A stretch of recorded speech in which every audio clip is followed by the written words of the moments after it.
Yes.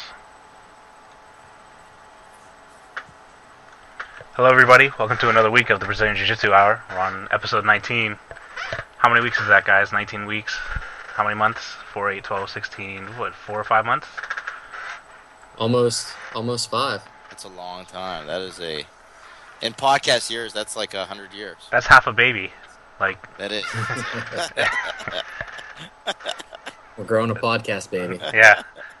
We got a lot to discuss tonight. We even had a couple shows thrown in there. This is like 19.2 right now. Yeah, true. We have the live shows, broadcasts.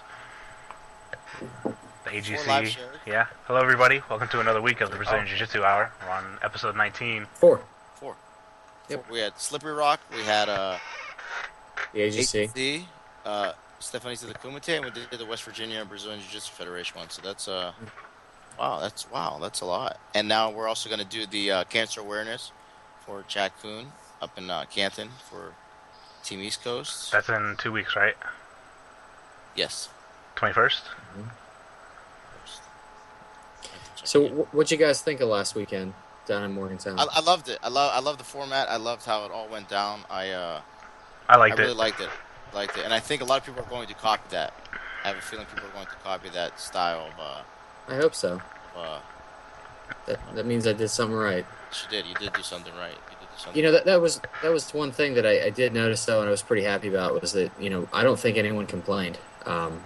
Everybody that I managed to ask or talk to about how many matches did you have, I think the lowest number that I got was 8, and there weren't a huge number of competitors there. There were only 44 adults. I was hoping for a little bit more, but I'm not too bummed out by the because it was right in the middle of everything. There were a whole bunch of local tournaments going on, so I guess to get 44 guys, there was another tournament on the exact same day, like 2 hours away. Yeah, but 44 guys, that I don't think bigger tournaments have that many high level guys competing. You had a bunch of brown belts, you had black belts, you had a bunch of purple belts. So it was high level. There were good guys competing. There was Dan Swift competed, Rob Sullivan, Todd Bevan, Mike Rooney. Mike Rooney. Yep. Mike Rooney. We had Alec Castro from Central PA. Purple belt. We had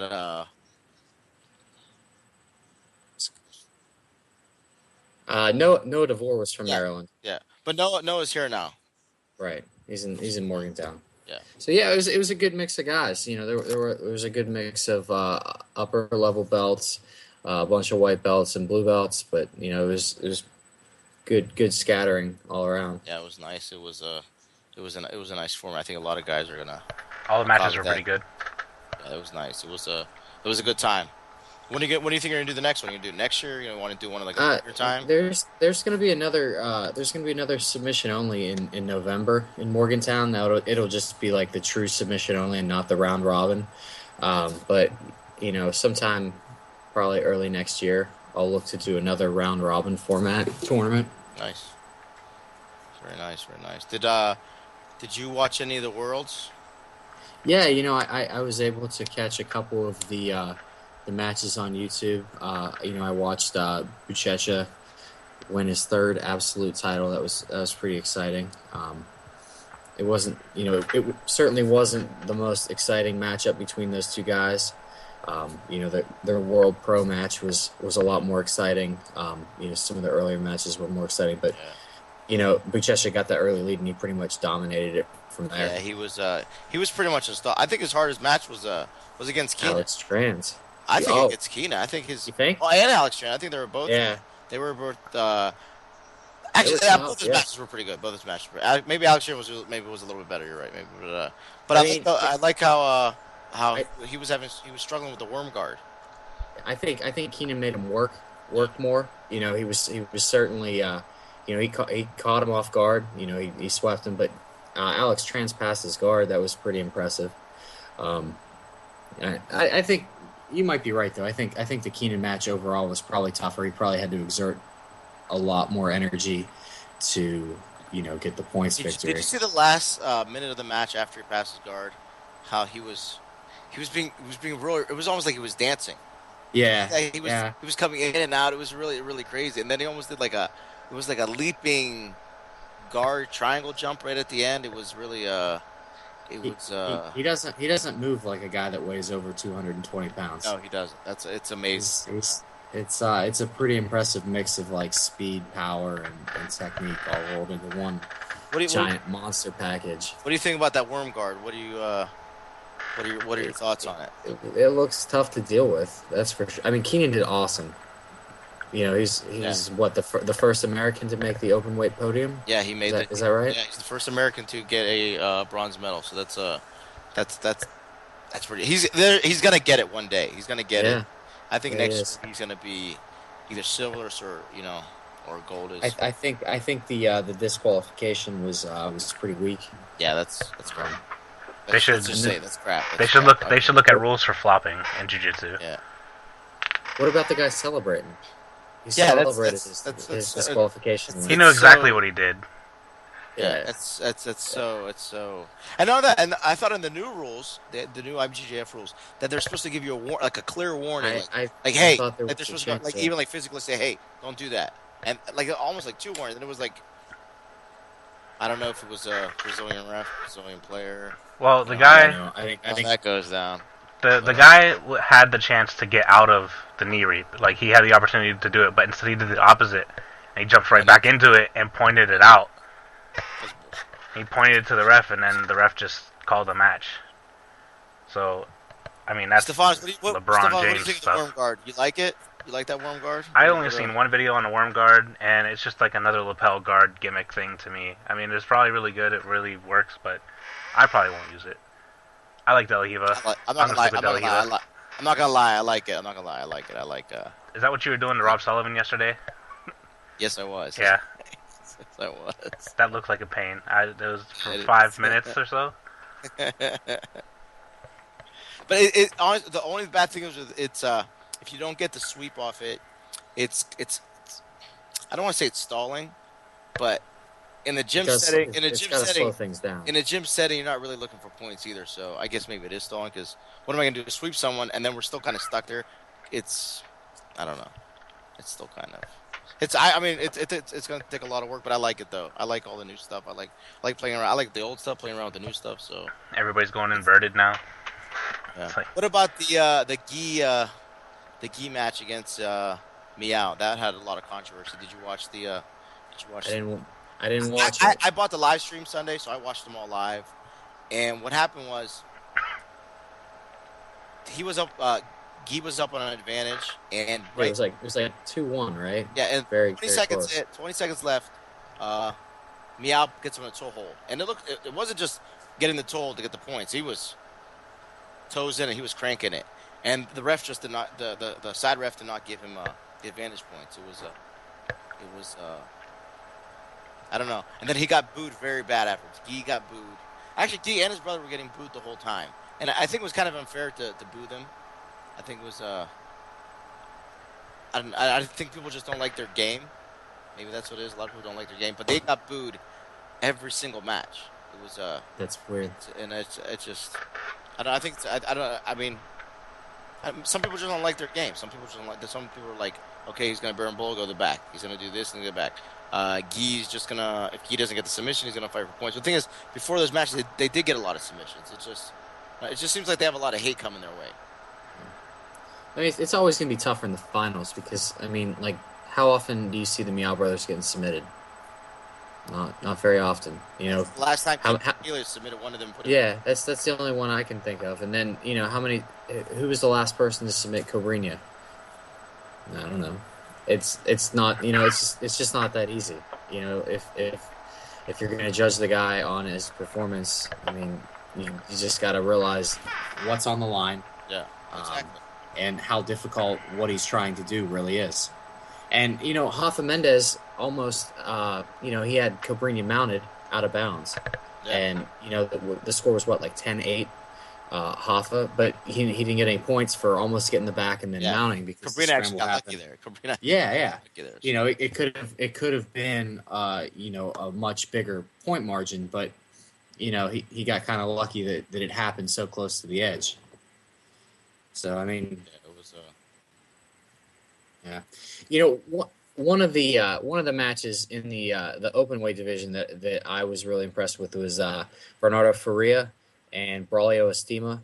Yeah, he Bernardo, he destroyed him yeah, that was an awesome match, and it's got to be tough being Bernardo Faria because he's so damn good, but until it's he just until it's time for Rodolfo to. yeah, he just can't beat Hidalgo. And you know what? It's gotta suck to be Hidalgo too because he just can't beat Pachecha. Yeah, it's So like, I mean, they're so it's that bigger great. shark eats the smaller shark. Yes. It's Yeah. But Bernardo just he got caught up in Braulio's game initially, but yeah. then he just turned it on, and it was like 26-4 or something like that. I thought that was crazy. What about that closeout of Barao and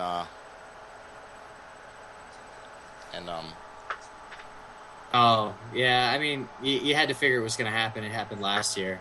yeah. Um, I don't know. I, I'm not a fan of the closeouts. I'm not a fan. And not only that, it was just the whole celebrating afterwards. I mean, you didn't really. yeah, I mean, I don't know. People are paying for live streams. People are paying to come watch. Just go out there and roll. It's not an MMA fight. You're not going to punch each other. You're not. yeah, Or do a fun roll. Do a just yeah. you could do something. I've rolled. Display something. Yeah, Put you something don't have out to there. kill each other. You could say you're still going to win at the end, but let's do something for the fans. Do something fun. Don't go out there. I mean, he had his Gracie Baja flag and was he didn't do anything. I mean, yeah, you did. You earned your way there. Don't get me wrong. These guys are awesome, but do something in the final. They could have whatever. Yeah. But anyway, so we got Shannon Alexander's coming on the show tonight. I'm excited to talk to him. He's a purple belt from Team East Coast, and he competes a lot. He's won a lot of tournaments, and he's going to compete in a lot of big tournaments. And he's also going to be at the school we're doing the live podcast from. He's Jack, student. We're doing live podcast. Do we get a date? Is it in 2 weeks? We're going up there? I'm pretty sure it's the 21st. So yeah, that'd be about 2 weeks. I thought it was in July. I'm not gonna lie. I I thought it was in July too. It might be. I thought it was July And I 26th. put it on the page. I'm at the. I have so much stuff going on. I have people inviting me to all kinds of events. There's a rave Saturday. A rave. A rave. Okay, 21st is the submission only AGC. That was my fault. And that's in Columbus for anyone interested. It's July 26th. Yeah, July 26th. Cancer Awareness. We'll be live streaming from there. Yep. And then our next live, our next podcast we're calling is the AGC Still City, which is September 6th. Yep, I got something coming up for that. So look out for more videos. Oh yeah. Oh, I like that. I like that. I'm learning some new tricks. It's new video editing Bring them tricks. on. So I like your last videos. Those were pretty sweet. you want to bring Shannon in now? Let's bring Shannon in. All right.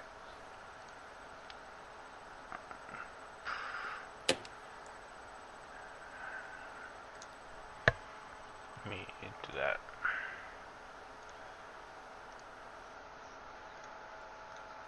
I'm trying to add him to the call.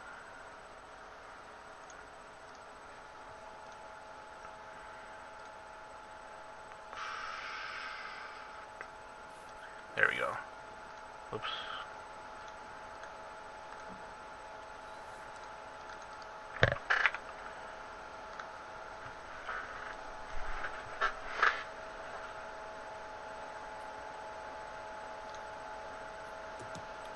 Should be calling, but it says it's not. Me.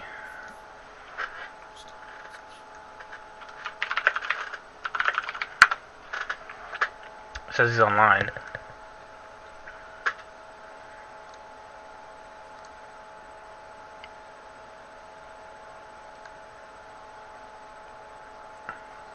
Hold on, guys. I'm gonna call him and see if I can add you guys. So 1 second.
What's up, man? How are you? What's going on, man?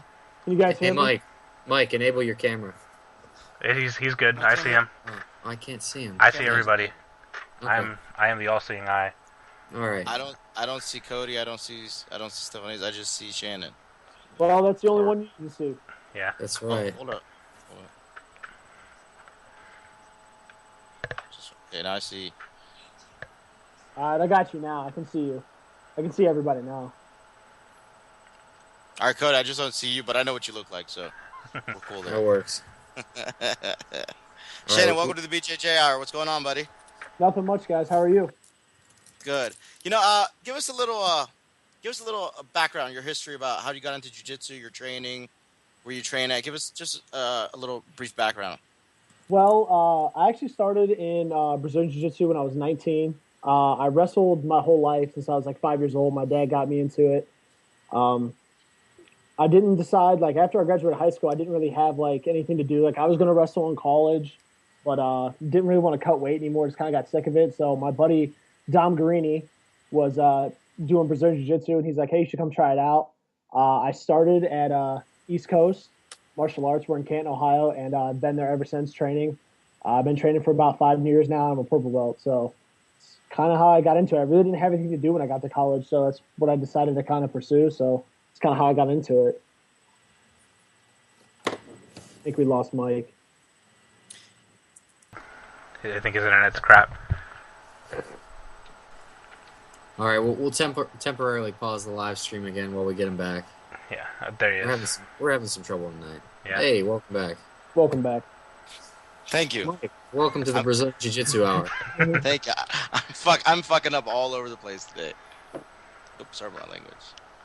Okay. No, I'm happy that you cussed. I was afraid that I was going to cuss too much on here. So You can say whatever you want, or you can do whatever you want. Okay, no one's grandma's listening. All right, good. Yeah. So go ahead. So you train with Dom. We talked to Dom Green a little bit. Yeah, Dom was at the tournament in Copley with Gary Tonin and the 4-man invite. He was there. I think he did some commentary with you guys, and he actually just competed this weekend at the Worlds as a blue belt. Did not as good as he wanted to do, but at least he got out there on the mat and competed. So I'm very proud of him for that. So I know he'll be back. He's training right now in Chicago. He was a big help in Copley because I guess he did the weigh-ins and he knew pretty much everyone's name. We were just kind of winging it, so he hopped on for a couple minutes and was just like naming off everybody. Right? Yeah. He knew everyone's name. Yeah, being a local competitor, like and most people don't know about him is like for a while, like he competed a ton. He always has, but like never could be like like the ringer, the guys who he could show up at tournaments now and beat like any local blue belt. Like that's kind of the rank he's got now. But for a while, he struggled a lot in local tournaments, like really struggled to compete with guys, and then kind of got his niche. He lost a lot of weight, and now, just competing a ton, he knows everybody's name. He can just rattle off like, I know that person. I trained with him. I've seen him, and it's really cool to kind of see him come that far. So it's pretty awesome. So what do you think? What do you think helped him take that step up? You train with the guy, you see him all the time. What helped him make that difference? Anything that you noticed? Like what. Dom always played, like in high school, he wrestled with me his junior and senior year. I played football, never started in football, never started in wrestling. Never really had like he was never like the guy like that got a lot of attention. And in jiu-jitsu, he lost a ton of weight. He started focusing a lot on his technique, his strength and conditioning. And, now it's just his mental toughness. Like he's such a hard kid to break on the mat. To make him give up is almost impossible. Like I train with him every day. And we try and push each other to our limits, and it's so hard to do anything to him to make him give up. And that's something on the mat that just you can't teach that. And I think like his training throughout his life has helped him get to that point. And that's, I think, why he wins as much as he does. How helpful is it to have somebody like Dom that you guys have known each other for a really long time? You've been training together. Basically, he got you into it, so you've been training with him your entire career. How helpful is it to have somebody like that to train with? That you guys are always pushing each other.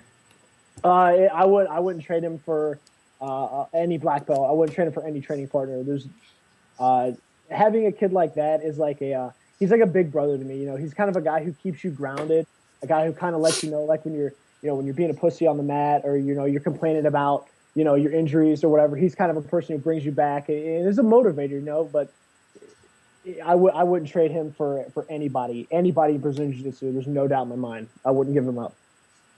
Is he your main training partner? Is he like your main, like, to get ready for competitions? Is that your go-to guy? Is that your?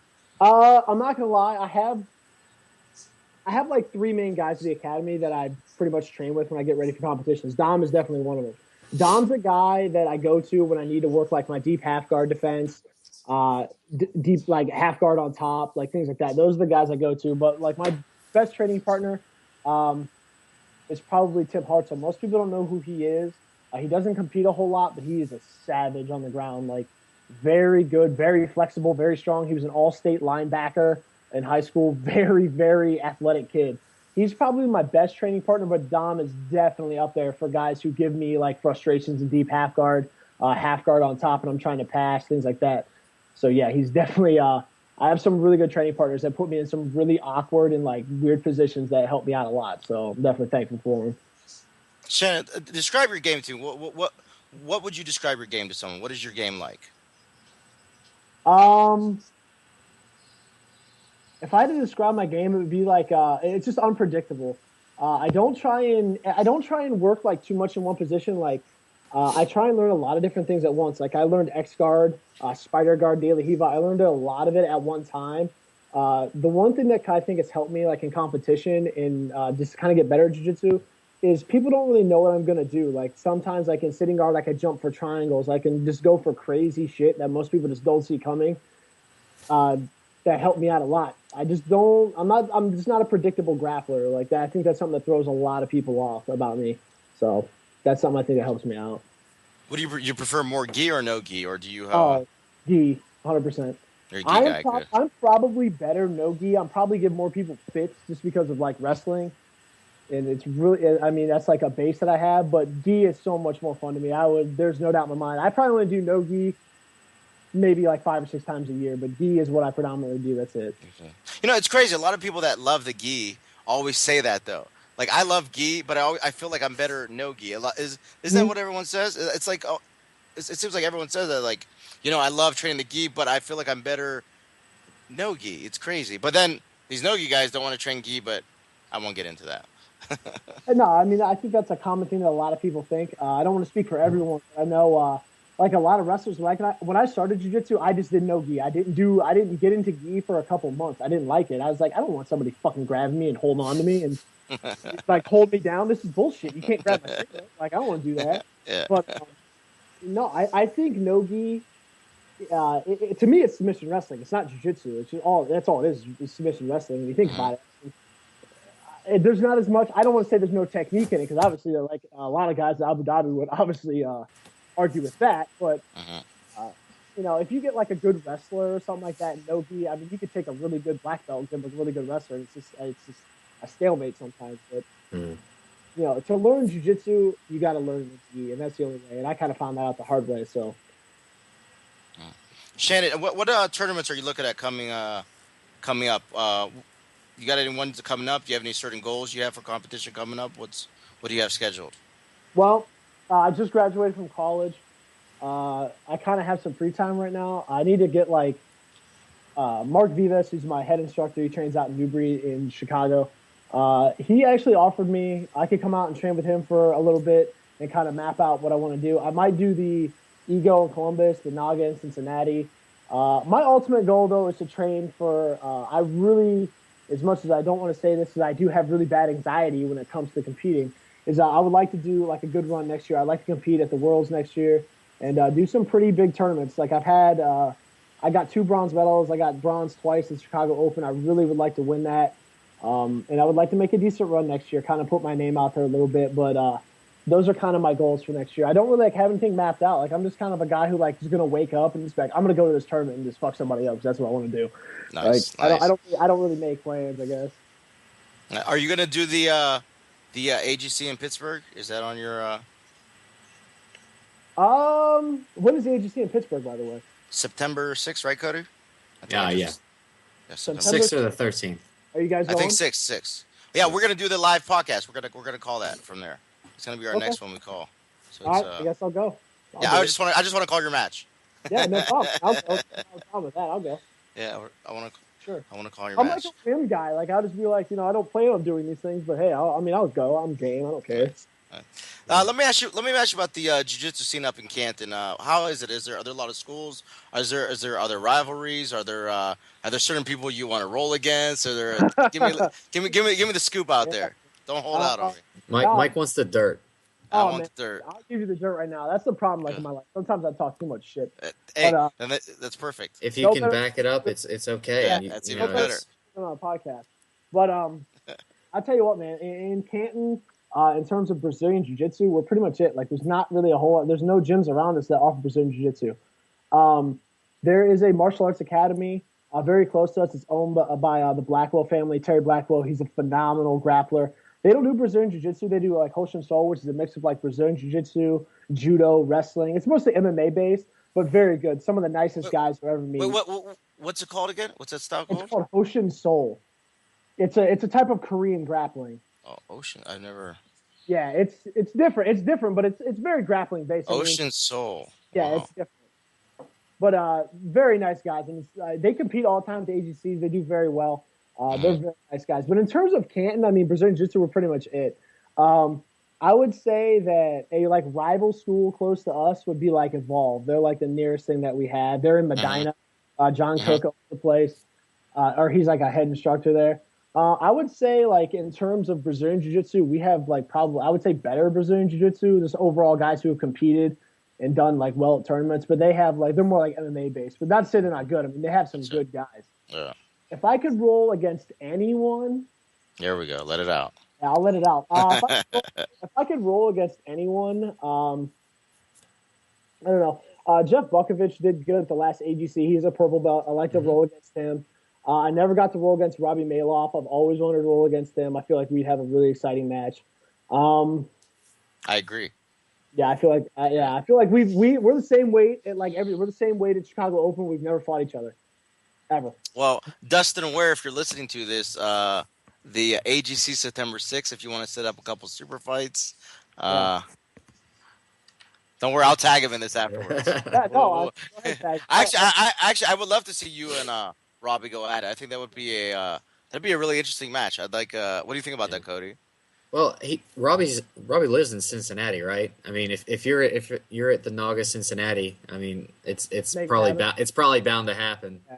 Yeah, It's Well, I not. wanted, I I think wanted, I wanted to I be think the it'd be one we interesting. call. I wanted to be on our I live know, I show. know. I wanted to Oh, be. we might get the rematch. We might get the Yeah, rematch. we'll get Hey, and honestly, it's no disrespect to him. I mean, Yeah. we just have never rolled. The only weight class we were together, where we were at the same tournament together, was at Grappler's Quest when I was like, I had just got my purple belt, and I fought like God knows how many people in that tournament. But he was in my weight class, but he just ended up. I think he was actually hurt competing in that tournament, so he didn't like do too well. But we just had never been in the same weight class. It was just like we had just been like at off tournaments. Like we were just never together, and that was it. Well, So I think the local fans would like to see that. I think local jiu-jitsu enthusiasts. I personally would like to see it. And I personally like to call it. I'd like to have it on our. cool. I like to have it on our show. So we'll do some creative tagging on Facebook and Twitter, and we'll try to get this going. Cool. I'd be excited to see that. Is there any other purple belts in the area? You think anyone else? Mm, I don't want to say call out, but anyone else you think would anyone be? else I'd like to grapple? Yeah. Um, I don't know. Not so much in my area. Like I said, there's not really anything around me. Dante Leone. I'd like to kind of scrap with that kid. He's tough. I Yeah. mean, he's a Yeah. happy That's it. dude. He's I got very to tough I got to grapple him in Toronto. It was experience. it's yeah. Like it sucked. I think it was cool though, but it was like, wow, I'm in a shit position, and it just started. It was like 6 minutes and 50 seconds of me being in a shit position, and then like somebody asked me like, at any point did you feel like you were in an okay spot, and I was like, yeah, like I got him in my half guard once, and I was like, okay, cool. Now it's time to work my game. And literally, he passed as soon as like I had that thought in my head, and then he passed, and I was like, fuck. The worst, man. Those are the It's- worst. Like when you kind of take a breath, you're like, all right, I got Yeah. this dude. You're like, Yeah, I was Damn like, it. okay, cool, it's my turn, and I was like, no, it's not. Those are That the was worst. fast. Those are the worst. So it was a good experience though. I mean that kid he's awesome. So It was pretty cool. I mean, he's a very good grappler. He's grown actually a little bit. Like when I remember watching him when he was like an orange belt, Yeah. just a little kid, and now all of a sudden he's just like, I mean, he's busting onto the scene, being very good. So he's another one I'd like to grapple because he's probably not going to be a purple belt for very long. Yeah. I like to see that. I like to see that too.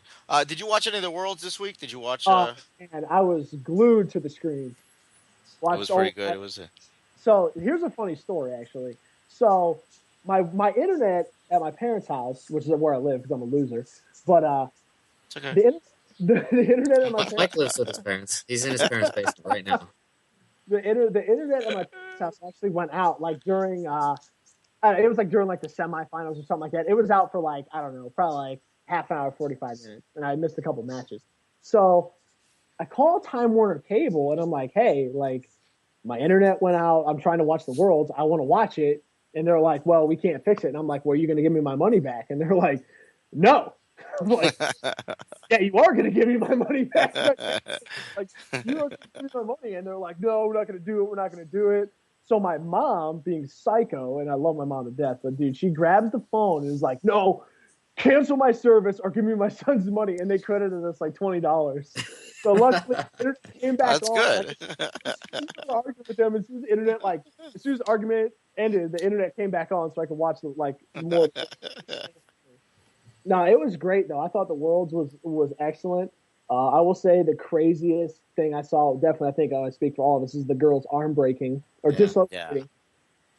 Yeah, that's something I want to talk about. Is the about the arm break. I mean, of course, a referee can't step in, right? But it's at a point where it's getting broke. It's if you could see like the people's faces, they're like there was a Dom's baby in the background. Dom's in the background, yo. Yeah, Dom's in the background. Yeah, there's a bunch of guys in bonsai jiu-jitsu shirts. Yeah, like it's hilarious. Stephanie, try to pull that picture up. I'll see if I can find it real quick. No, but it's ridiculous because all their faces are all exactly the same. They're all just like grimacing. Like if you look close, there's one young girl that's like smiling. And I don't know what's going through her head, but she's smiling. She's got to. You know why? Because girls hate other girls. Yeah, she probably lost to her earlier in the tournament. No, I mean she looked like a young girl, like too young to be competing. Yeah. Yeah, that's the worst. Yeah, like that girl from The Walking Dead. I don't know if you guys watched that. But yeah, I'll see if I can find it here in a second. But yeah, that match was crazy too because I thought Nicolini was going to go down. Who lost and got. She's like a 6 or 7-time world champion. Yeah, I mean that girl was definitely the underdog. So that was pretty crazy. But think about it, if you're about to win a match and there's 3 seconds left, would you tap? I don't know if you guys can see it. Yeah, I see it. We're on the screen. I'm gonna send Stephanie the picture. Stephanie, you with us? Or did you fall asleep? I can't enlarge it anymore. This is just that shit nuts. I'm here. I had my mic muted. I have it up. The picture's on the stream. But so the picture is up. Okay, all right. To answer your question, Mike, if I was a professional jiu-jitsu competitor and like jiu-jitsu was my job and I'm seconds away from a black belt world title, I probably wouldn't tap. But all of those things would have to be happening, but I'm not. I'm just a dude. I do jiu-jitsu. So in that case, yeah, I would tap. It's not a black belt world title, but that girl right there, I don't think she should have tapped. And I saw some like negative feedback on the internet. A lot for of her negative. not tapping. And I thought that was crazy because like think about it. Like Jacare didn't tap to Hodger, and now that dude's a fucking legend. So why is it? Is you the guy who's in it? Because nobody else, like you could be like that was the tightest arm bar in the world, but you can tap to get out of it. Yeah. Obviously, this girl let her arm dislocate, break, whatever you want to say, because she didn't want to give up. Like she has more balls than any dude that I like. Because honestly, in that position, I don't know if I would have tapped. It's one that I can't answer because I wasn't in it.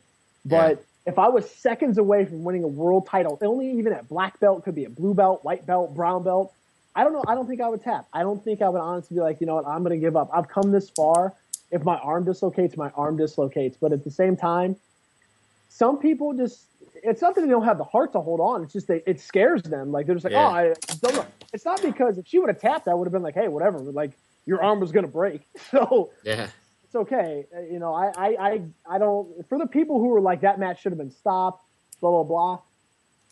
You can't stop Read, it. You yeah, know, read, it's read the rules. You know, if at any point, I'm pretty sure the rules say, like, if you lose control of, like, a bodily function or something like that, like, you forfeit. Well, at the same time, that girl, when her arm broke, she kept fighting. She didn't give that's up. the crazy part. She kept fighting. Yeah. She kept fighting. And honestly, I felt terrible for her because once her arm broke, it's not that Nicolini was, you know, being an ass or anything. She just kept fighting to score points. she had to. Yeah. To Yeah. win. It's not her fault. But at the same time, I felt so bad because when that girl's arm broke, she couldn't defend herself anymore. And I was like, you know, at the end of the day, you went the whole time. You didn't give up on yourself. That's so important to me. That's, in the end, in my mind, she's a gold medalist for that because she's tough. But now she's getting that Jacare mystiqueness. So her sacrifice, what she did to her body, is going to pay off in future, I don't know, events, seminars. Did Jacare keep fighting for a minute and a half after the arm broke? That's the question.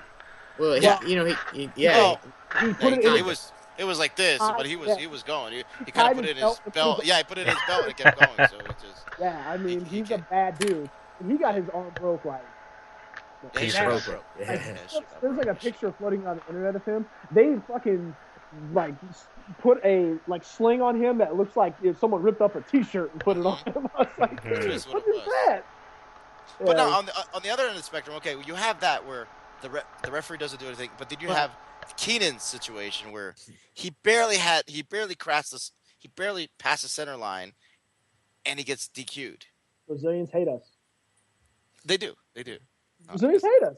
They do a little bit. They do a little bit. I'm gonna agree with Shannon there. There's a little bit of hate There's a little Brazilian bias. There is. It's not that it's bad. I mean, it's okay, but at the same time, listen, if you fucking reap the knee, let's say like you go across center line, okay. But if someone grabs your foot and takes it across, in the rules, that DQs the guy who pulled it across. Now, as a ref, and what they should have done, if the guy pulled Keenan's knee across or foot across and Keenan pulls it back, they should have just kept going. But don't pull across, lay down, and be like, "Oh, he reaped me," and then try and play the ref because you know who he's going to go with. Yeah, and that's exactly what happened. It's pretty obvious he's going to go with. So it's I see it all the time. Like I'll tell you what, and you guys, I assume you know who Dave Garmo is. Yes. Mm-hmm. Very good brown belt competitor. I love watching him compete. I've seen him compete since I was a white belt. I love watching him. He got screwed in his match because he had at least 2 or 3 takedowns that the refs would not give him. And in the criteria, if your butt hits the ground and you don't really do anything to defend, you're taken down. You submit to a position, you're taken down. He did that probably 2 or 3 times, and the ref would not give him points. And he ended up losing on an advantage or something. Like I was screaming at my computer. I didn't get it. I don't understand this. Like, what's the criteria? Like, pretty much, you either have to choke him unconscious or beat him like 25-0, or you're not going to win. And none of that with the reaping, with the new rules, there's supposed to be a clear warning. The ref's supposed to give you a clear warning the first time. It's supposed to be physically even move even touch the leg. There's supposed to be something there, and it was just yeah. So I was like, oh, there's a chance for Keenan to lose, so boop, let's get him. So. Yeah, get him. No, I mean, honestly, there's some rule too. Like if you're in on a submission, if you're at a footlock or something, you can reap the knee as long as you have a submission. I'm pretty sure locked in. I'm pretty sure. I didn't know that part. I'm pretty sure I heard that. Like you can reap the knee as long as you have a submission locked, but if you don't have one, you can't reap. But honestly, to get Keenan out and for him to go out like that in his weight class and to get third in the absolutes, it's like, come on, dude. Like, are you serious? Like, no way. Like, he wasn't. Like, we'll let you get some kind of history. We'll let you have third in the be the first American to ever get the third place. Everybody was talking about that. Like, who's the Americans left in here? JT. It was like JT. Who are the other ones? Like at black belt. I don't even remember who they were. Yeah, JT, it was JT was the last one I remember that was from Sunday. He was the last one Sunday, and I was really pulling for him. And that's another match where they were saying that that Lepre was just trying to rack points up on him. I mean, he did. Legitimately, he did. He did. He took him out of the game. He did. But he wasn't really trying to do anything else. It was just strictly it was strictly a point game, which part of the game, I guess, if that's how you're gonna play it, you got to play it. What do you think about the Mendes brothers were getting booed a lot? What do you think about that? They got booed almost every single match, which is pretty insane. Well, this is if you're that. I mean, they're ridiculous. Like they're literally put on this earth to be good at jiu-jitsu. Yeah. Period. When you're that good, you don't need to stand up and like go like this to the crowd and act like that and like act like you've won before, dude. You're like a 4 or 5 time world champion. Like act like you've won before. You beat Cobrinha. That's great. I love Cobrinha. He's one of my favorite fighters like of all time. I love him to death. But like I thought Paulo should have won that fight. I thought Paulo won, and then Rafa Mendes. He obviously beat Cobrinha, but at the same time, I think it's like just the arrogance that they bring just doesn't win him a lot. And I think honestly, Guilherme being before and having such a controversial match and his antics on the podium didn't do well for Rafa because I think that's another reason why Rafa got booed. So yeah, it makes sense. There was a lot of booing. It was I mean, you can at the end of the day, dude. They're fucking like 4 or 5 time world champions. Their gold medals speak for themselves. Who cares? Yeah, it's insane. It's insane. It's insane. But they've been getting a lot of heat. Like, and for putting the 4 fingers up, they were getting a lot of heat for that. They were getting I don't want to say like I've heard or anything like that, but from what I understand, I don't think they're going to be with Atos that much longer anyway. Yeah. I think eventually. Don't they just use it like as the training partners and basically they split guys to train with for the weeks. They did that with Meow Brothers. The Meow Brothers came up and trained at AOJ. If you ever follow like Rolando Sampson, Mike Carbolito, Keenan, JT, they're always going down to AOJ. They're always going up there, yeah. But from everything that I understand, they probably won't be Atos for much longer. They'll just end up being AOJ. Now, speaking of the Mendes brothers, what do you think about all the videos they post of them destroying people, and never once ever posting every video they post is of them destroying top level people?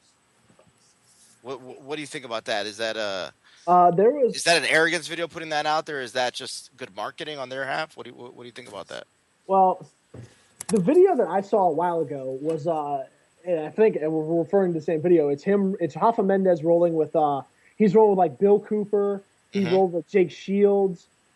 Some other and just different guys. He rolls against Keenan. He rolls against. There's a bunch of. There's a bunch of high. They posted one of Luis Panza right after he won the Pan Ams, and that was like an old video that from like months before. And they posted like right after he won. Right after he won the Pan Ams. Someone like that, yeah. After he beat Bernardo Aria. So is it good marketing or is it just being a dicks? To me, it's being a dick. Like, what are you trying to market? Like, what? Like, everyone knows who you are. Like, what are you trying to say? Like, yeah, like this guy who's however many weight classes above me, I beat him. Like, posting a video of you beating up Jake Shields to me is not really that impressive. Congratulations. Like, Jake Shields has never fucking done really anything, in my opinion, in Brazilian Jiu-Jitsu. Like, he's never fucking won a world title. He's never, I don't think he's ever won a world title. Like, his nogi's legit. Don't get me wrong. But at the same time, who gives a fuck? Like, you're beating up a guy who does MMA. Like, that's not really all that impressive to me. Not really, Like, fucking post a video of you fighting, like, Bushesha, and then we'll fucking see what happens. Yeah, I like the fine. Like, yeah, I would like to see that, now that you mention it. Honestly, and this is the thing. Like, he fought fucking Rodolfo at the Abu Dhabi Pro or whatever, like a couple years, and I think he ended up winning. I think he beat Rodolfo in nogi.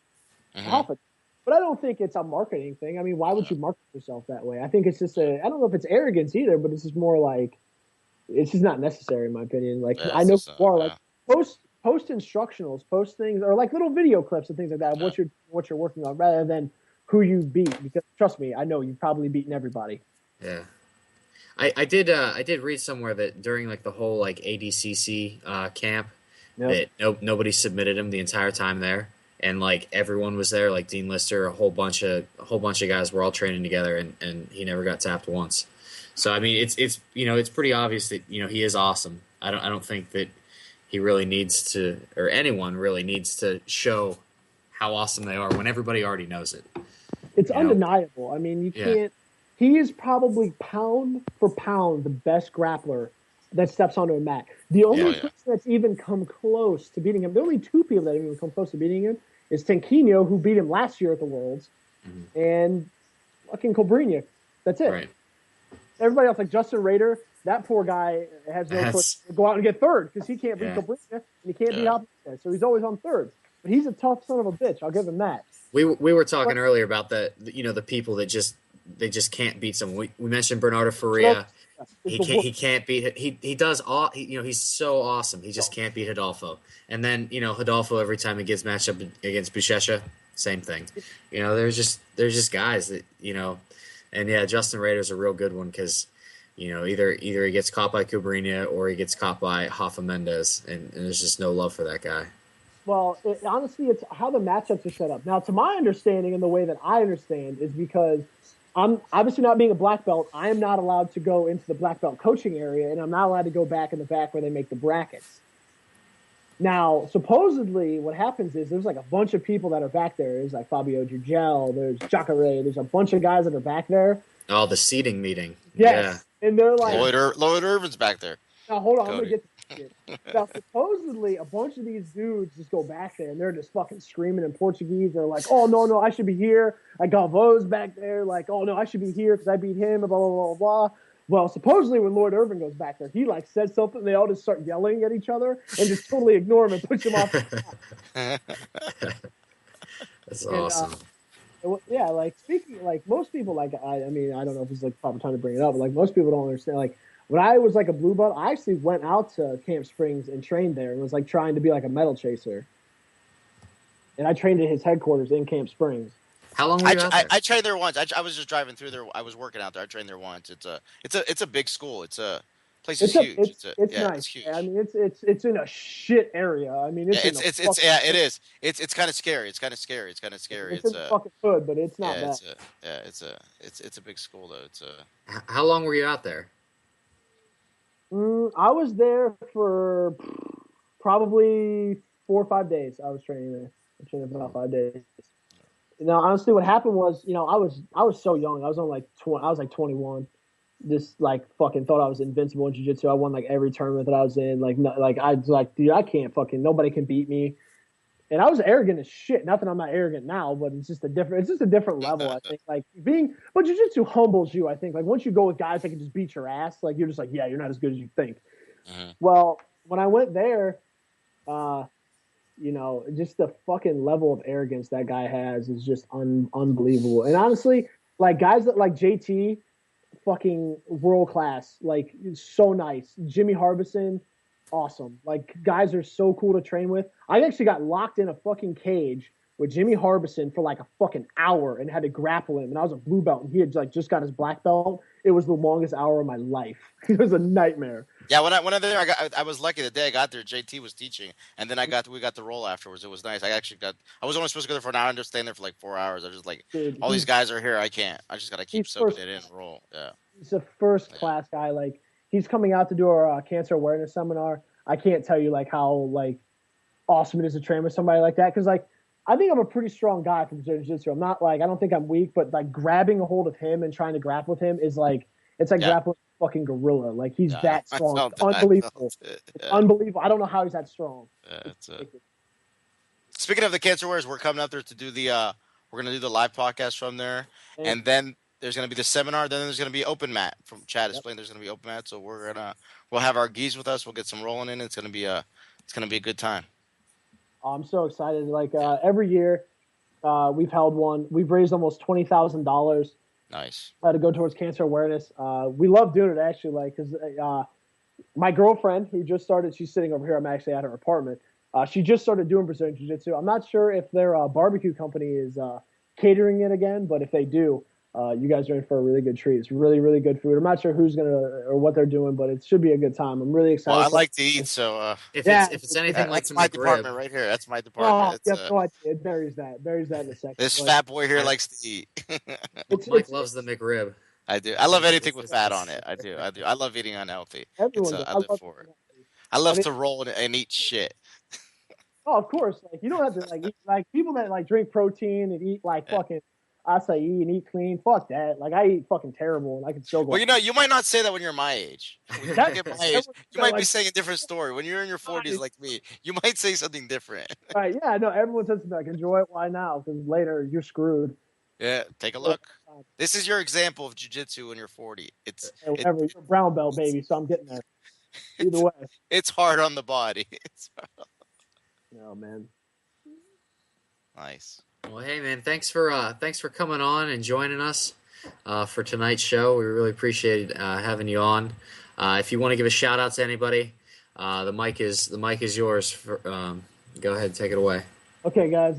First thing I'd like to thank you guys for having me on the BJJ Hour. Please, if you guys are listening to this, please tune in every week. They do a great job.